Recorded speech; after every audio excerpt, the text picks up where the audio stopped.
네, 안녕하세요. 주식은 역시 끼리끼리새 끼리십니다. 안녕하세요, 끼리분들. 자, 오늘 장은 처음에는 조금 괜찮다가 중간에는 살짝 빠졌었죠. 그래서 걱정이 많았는데, 하지만 마무리는 나쁘지 않은 흐름을 나타내고 있습니다. 그나마 다행이네요. 그렇다면은 오늘은 어떤 뉴스가 있는지 빠르게 보도록 하겠습니다. 첫 번째, 남양유업 나 안 해. 두 번째, 이재용 이제 나와용. 세 번째, 매수 찬스 이 주식을 담으라는 이유. 네 번째, LG폰은 이제 안녕. 이러한 내용을 포함해서 여러가지 뉴스를 재미있게 다뤄보도록 하겠습니다. 자, 매일매일 출연을 위한 경제뉴스 10분 정리 2021년 8월 2일 월요일입니다. 기린이분들 벌써 8월이 출발했습니다. 이제 여름도 끝나간다라고 생각을 해볼 수 있겠네요. 그리고 이제 가을이 올 때쯤에는 다시 코스피가 3,300을 넘어서 증시가 불을 뿜었으면 좋겠습니다. 오늘 또 같이 공부하시죠. 렛츠 겟 잇!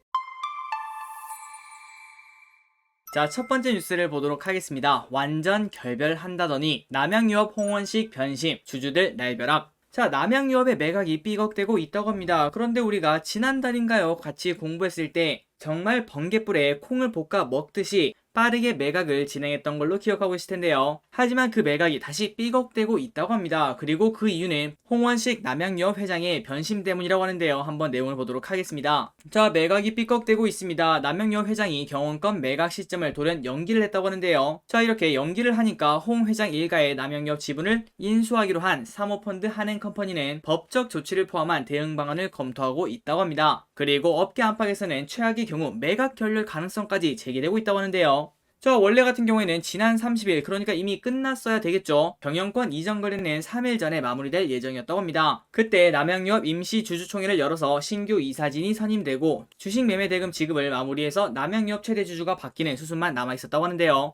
하지만 남양유업은 경영권 매각을 위한 임시주총을 6주 뒤인 9월 14일로 갑자기 돌연 연기를 했다고 합니다. 그리고 홍 회장은 끝까지 나타나지 않았다고 합니다. 그래서 그 이유가 무엇인가 그걸 봤더니 당사자 간 주식 매매 계약 종결을 위한 준비의 시간이 필요하다고 마치 양측이 합의하에 거래 종결 시점을 미룬 뉘앙스였는데요. 그런데 까고 봤더니 한행컴퍼니는 일방적인 의지에 의해서 6주간 연기된 점에 깊은 유감을 표명한다라고 말을 했다고 합니다. 그러니까 합의된 게 아니라는 거겠죠. 이렇게 수천억대 빚들이 거래 종결 직전에 삐걱대는 흔치 않은 상황이 돼서 매각 대금 때문이라고 하는데요. 홍 회장 일가의 보유지분 전량 총 53%가 3,100억에 넘길 예정이었다고 합니다. 그런데 일각에서 이런 소리가 나온다고 하네요. 헐값에 넘기는 거 아니냐? 매년 1조 원 안팎의 매출을 내고 부동산이랑 유형자산 가치가 3,600억을 넘는 기업의 경영권을 넘기기에는 너무나 적은 금액이다. 이러한 평가가 슬금슬금 올라오면서 이러한 매각을 진행하는 것은 조금은 수지타산이 맞지 않는다, 그런 의견이 있다고 하네요. 그래서 만약에 이게 취소가 되면은 10% 정도의 위약금이 있다고 하는데요. 하지만 그 10%를 준다고 하더라도 제값을 받는다면은 그거보다 더 큰 이익을 거둘 수도 있다라고 합니다. 자, 최근 차트를 보도록 하겠습니다. 이때가 매각 시점이었죠. 이제 매각을 한다라고 하고 주가가 쭉 올라갔다가 최근 들어서 조정을 많이 받았었는데요. 그런데 이제 이런 뉴스가 나오면서 오늘 또 조금은 하락을 하고 있는 걸 확인할 수 있네요. 자, 당연히 비싸게 팔 수 있으면 당연히 비싸게 팔아야겠죠. 하지만 이것도 당연히 계약 중 하나인데 이러한 계약을 일방적으로 뒤진다면 이 경영진에 대한 믿음은 조금은 줄어든다라고 볼 수 있겠네요. 그러니 이런 상황을 보고 우리는 보통 오너 리스크라고 말을 하죠. 과연 앞으로 어떻게 흘러갈지 지속적으로 봐야 될 것 같습니다. 자, 다음 뉴스로 들어가도록 하겠습니다. 그리고 들어가기 앞서 좋아요를 눌러주시면 저 기리세계에 매우 큰 힘이 됩니다. 정말 감사합니다. 자, 비트코인 미국 암호화폐 세금 인상 소식의 하락. 비트코인이 미국 정부가 세금을 인상할 것이라는 소식에 하락하고 있다. 비트코인은 지금 현재 2% 하락한 4,600만 원의 거래가 되고 있다고 하는데요. 자, 이렇게 하락한 이유가 무엇인가? 미국 상하 양원이 약 5,500억 달러에 달하는 인프라 투자 자금 중 280억 달러를 암호화폐 관련 세금 인상을 통해 조달할 것이라고 전했다고 합니다. 그래서 이 같은 소식이 나오니까 비트코인은 11일째 상승을 하다가, 참고로 이 11일째 상승은 8년 내 최고의 랠리라고 합니다. 그런데 이러한 뉴스가 나면서 이제 상승폭이 꺾였다고 하네요. 자, 최근 차트를 한번 보고 넘어가도록 하겠습니다. 최근 들어서 바닥이 어디냐, 지하실이 어디냐 이렇게 찾다가 일론 머스크 그리고 아마존 효과로 쭉쭉 뻗어나가다가 이제는 살짝 조정을 주는 모습을 확인할 수 있네요. 자, 비트코인 이번에도 또다시 상승을 해낼 수 있을지. 다시 8천만원. 진짜 많이 올라갔었네요. 지금 이제 반토막이 났었는데 어디까지 올라갈 수 있을지, 개인적으로 투자는 전혀 진행하고 있진 않지만 진짜 한 5년 뒤에는 얼마가 됐을지 궁금하긴 합니다. 혹시 기리분들 중에서 비트코인에 대한 시각을 가지고 계시다면 5년 뒤면은 얼마가 될지 여러분들의 예측을 남겨주시길 바래요. 다음입니다. 라면이요. 원유값도 올랐다. 빵, 치즈, 커피, 도미노 인상 우려. 8월 우유 원유값이 오르며 소비자 장바구니 물가 부담도 커질 전망이다. 우리의 월급은 오르지 않는데 우리가 먹는 거는 다 오르고 있습니다. 그리고 원유값이 오르면은 조금 더 문제가 생긴다는데요. 우유의 원재료 비중이 높은 빵, 아이스크림, 커피 등 다양한 제품의 도미노 가격 인상으로 확산될 가능성이 높다고 하네요. 자, 올해 초부터 즉석밥, 음료, 과자 등 먹거리 물가는 연초부터 들썩이기 시작해 수개월째 계속되고 있다고 합니다. 그래서 결국 대표 서민 음식으로 꼽히는 라면도 이번에 올리게 되었죠. 그나저나 지금 녹화하는 시간 기준으로 비가 진짜 많이 오고 있습니다. 기리분들 비 조심하시기 바래요. 어쨌든 계속 이어서 보자면은 식품업계에 따르면은 우유 원유값은 이달부터 1리터당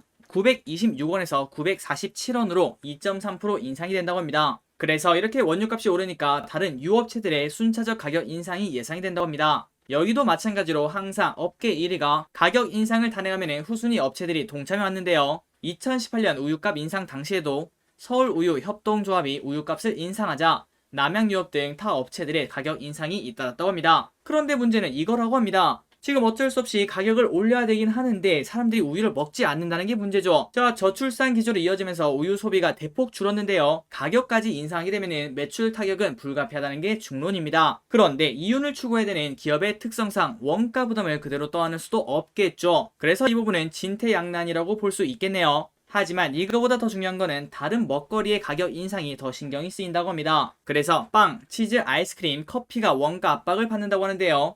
특히 제과업계 부담은 더욱 크다고 합니다. 파리바게뜨 그리고 뚜레쥬르는 이미 올해 한 차례 가격 인상을 단행했는데요. 그런데 최근 치솟고 있는 달걀값 그리고 우유값까지 오른다면은 추가 가격 인상에 대한 압박이 커질 가능성 때문이라고 합니다. 그런데 이런 상황이 펼쳐도 가격을 쉽사리 올리지 못할 것 같습니다. 1년에 2번 가격을 올리는 것은 쉽지 않은 선택이라고 볼 수 있겠죠. 자, 그나저나 우유를 주원료로 쓰는 여기에 빵, 치즈, 아이스크림 그리고 커피가 있는데요. 커피가 왜 우유가 주 원료인지는 잘 모르겠습니다. 혹시 라떼 때문에 그런가요? 다음입니다. 국민 70%가 가석방 찬성 우호적. 이재용 사면 기대감 커진 삼성. 지금 현재 실적 호조에도 웃고 있지 못하는 삼성이 운명의 8월을 맞았다고 합니다. 이재용 부회장의 사면 또는 가석방 논의가 이르면은 다음 주 중 이뤄질 예정이라고 하네요. 일단 여론은 우호적이라고 합니다. 다만 사면이 아닌 가석방일 경우에 정상적인 경영 활동이 어렵기 때문에 삼성은 내심 광복절 사면 결단 가능성에 숨죽이며 기대하고 있다고 하네요. 자, 우리나라에 이런 리서치가 지난 26일에서 28일까지 만 18세 이상 남녀 1000명을 대상으로 조사한 결과 이 부회장의 광복절 가석방에 대해서 찬성한다는 응답률이 70%로 나타났다고 합니다. 그리고 여러 언론사들이 자체적으로 진행한 사면 관련 설문조사에서도 비슷한 결과가 나왔다고 하네요. 다만 제게서는 가석방보다는 사면이 더 효과적이라고 합니다. 방금 전에 보셨던 그 이유 때문이죠. 그래서 반도체 업계 관계자는 주요 글로벌 업계들은 물론 미국 등 주요 정부까지 직접 나서며 반도체 밸류체인 강화에 천문학적인 자금을 쏟아붓고 있는데요. 수십조 원 이상의 투자가 필요한 반도체 산업에서 총수 외에는 M&A 등의 결단을 하기 어렵다고 합니다. 그래서 이 부회장이 사면으로 나오면은 이러한 M&A를 결단을 할 수 있다고 하는데요. 그런데 지금 이제 광복절이 보름밖에 남지 않았는데 원포인트 사면이 나올 가능성은 그렇게 크지 않다고 합니다. 그러니 현실적으로 시간이 부족하다는 거겠죠. 그래서 이번 광복절에 광복절 가석방이 되느냐 아니면은 사면이 되느냐 그런 기대감이 있다고 하네요.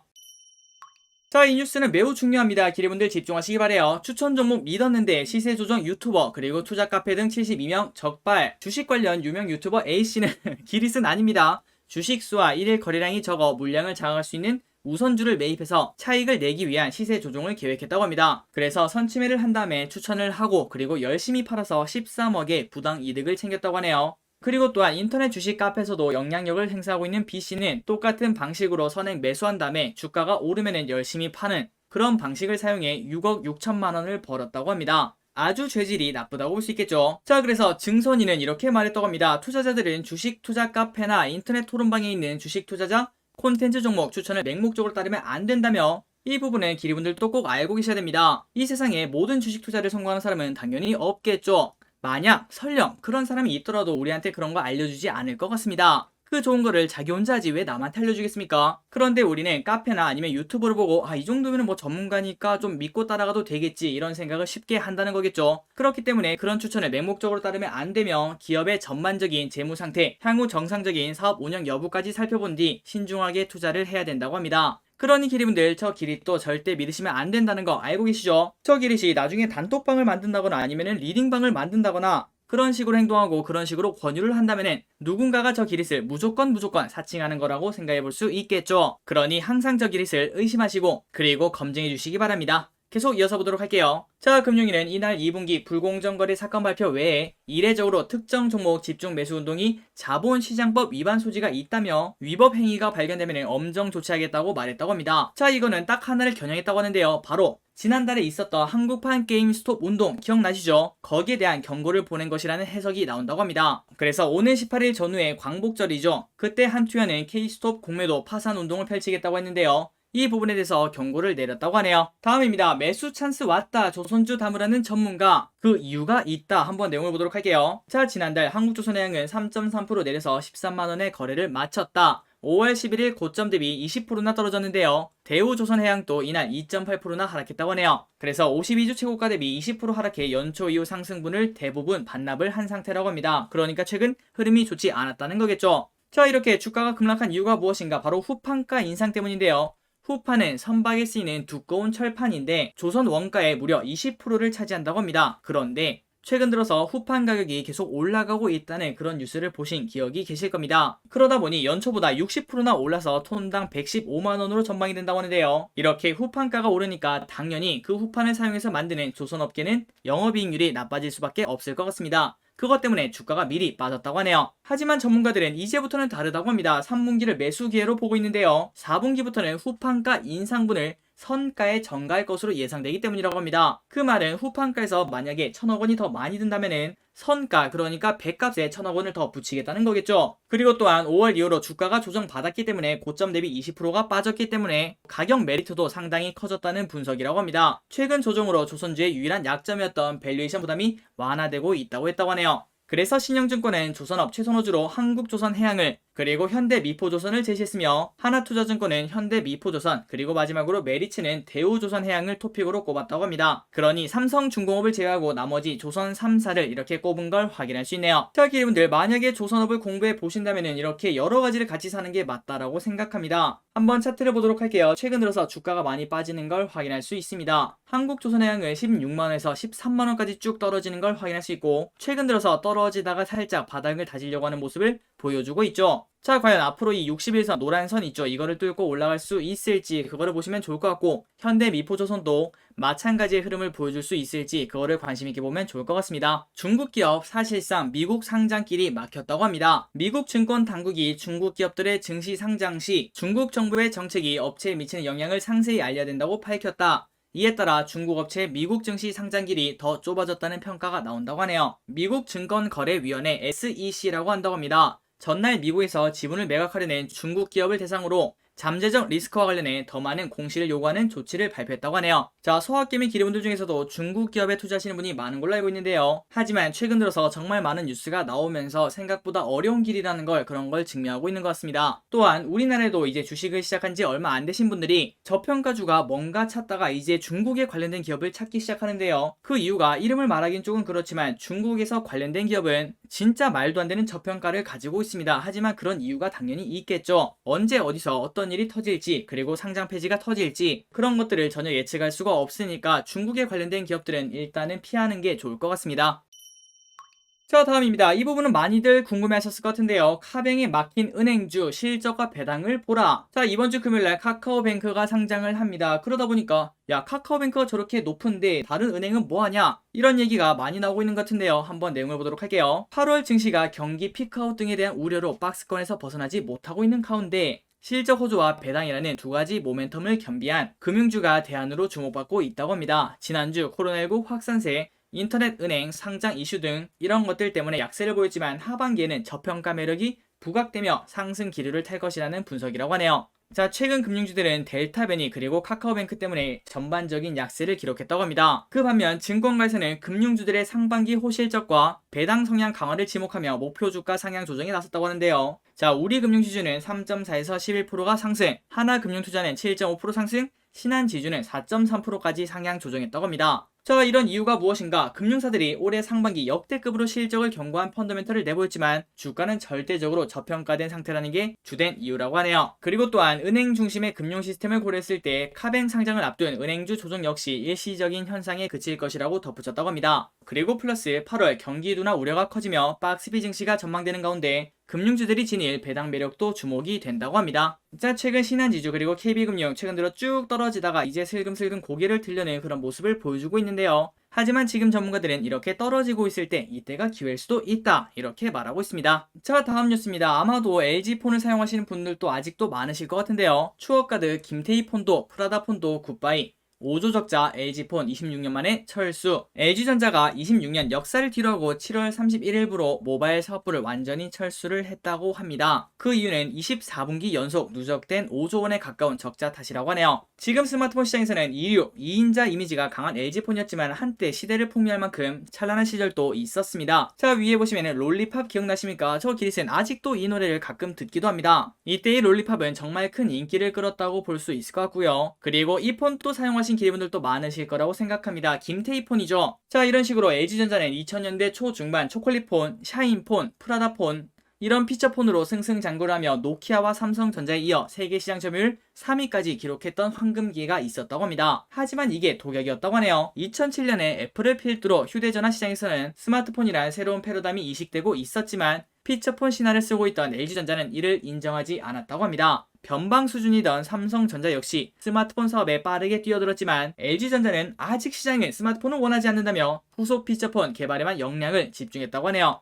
그런데 그게 완벽한 패착이었다고 합니다. 결국 스마트폰 시장에서 LG의 존재감은 미미해졌고 피처폰 시절 10%가 넘던 글로벌 시장 점유율은 3%까지 3분의 1 토막이 났다고 하네요. 그래서 이러한 상황을 뒤집기 위해서 희대의 역작 LG 윙이라는 이러한 핸드폰까지 만들었지만 하지만 시장의 반응은 그렇게 뜨겁지 않았습니다. 그런데 저 기리스는 이걸 볼 때마다 좀 이쁘다고 생각을 해요. 그런데 실제로 본 적이 한 번도 없습니다. 마치 전설에 있는 그런 핸드폰 같네요. 아마도 기리분들 중에서도 한 10분 정도는 이 폰을 쓰지 않을까 그런 생각을 해봅니다. 자, 그래서 이제 LG전자는 휴대폰 사업에서는 철수를 했는데요. 그동안 축적한 기술은 당연히 다른 데 쓰일 때가 있을 것 같습니다. 새로운 미래 먹거리를 키우는 데 활용할 계획이라고 하네요. 그래서 스마트폰 사업을 맡아온 MC사업본부 직원 3,400명은 대부분 LG전자 내 생활가전사업으로 이동하고요. 특히 앞으로 전장사업과의 시너지를 기대하고 있다고 합니다. 자, LG전자 이제 선택과 집중을 행했으니까 앞으로는 더 잘 됐으면 좋겠습니다. 자, 마지막입니다. 기업 하나 보고 끝내보도록 할게요. DB하이텍 시총 4조원까지 늘 것. 유안타는 내년까지 호실적이 기대되는 DB하이텍에 대한 목표 주가를 88,000원으로 상향 조정한다고 밝혔다. 현재 2조 7천억밖에 되지 않아서 앞으로 4조까지 는다면은 40에서 50%의 상승 여력이 있다고 볼 수 있겠죠. 한번 내용을 보도록 하겠습니다. 자, 그 이유가 무엇인가? 매출액과 영업이익이 지난해 같은 기간 대비 12% 그리고 14% 증가했고요. 3분기에는 분기 영업이익이 사상 처음으로 1,000억 원을 넘어설 것이라는 전망도 덧붙였다고 합니다. 그래서 연구원은 8인치 파운드리의 극심한 공급 부족에 대응하기 위해서 분기별로 생산 능력 증가가 나타날 것이라며 이러한 캐파 증가 효과가 3분기부터 실적에 반영될 것이라고 말했다고 합니다. 그리고 또한 내년 영업이익도 4,975억 원으로 그러니까 5천억이죠. 이 정도로 상향 조정됐기 때문에 실적 모멘텀이 극대화할 전망이라고 합니다. 그래서 우리가 지금 쉽게 수학 시간을 해볼 수 있겠죠. 내년 영업이익이 5천억이라고 합니다. 그런데 시가총액이 2조 7천억밖에 되지 않는다면은 이 정도면은 절대적인 저평가 국면이라고도 볼 수 있겠죠. 그렇기 때문에 퍼가 8 수준인 4조까지 성장할 수 있다라고 합니다. 자, DB하이텍 최근 흐름을 보면은 슬금슬금 올라가는 그런 흐름을 보여주고 있습니다. 그리고 이러한 리포트 때문에 오늘 큰 상승을 해내고 있는데요. 그리고 플러스 오늘 반도체가 전부 다 괜찮죠. 지금 현재 시가총액 2조 8천억 아직까지 더 올라갈 여력이 있다고 합니다. 한번 공부해볼 필요는 당연히 있을 것 같네요. 자, 지금까지 경제뉴스가 끝났습니다. 오늘 또 같이 공부해주셔서 진심으로 감사드리고 기리분들 8월 또 행복하시기 바랍니다. 지금까지 기리셨습니다. 빠이요.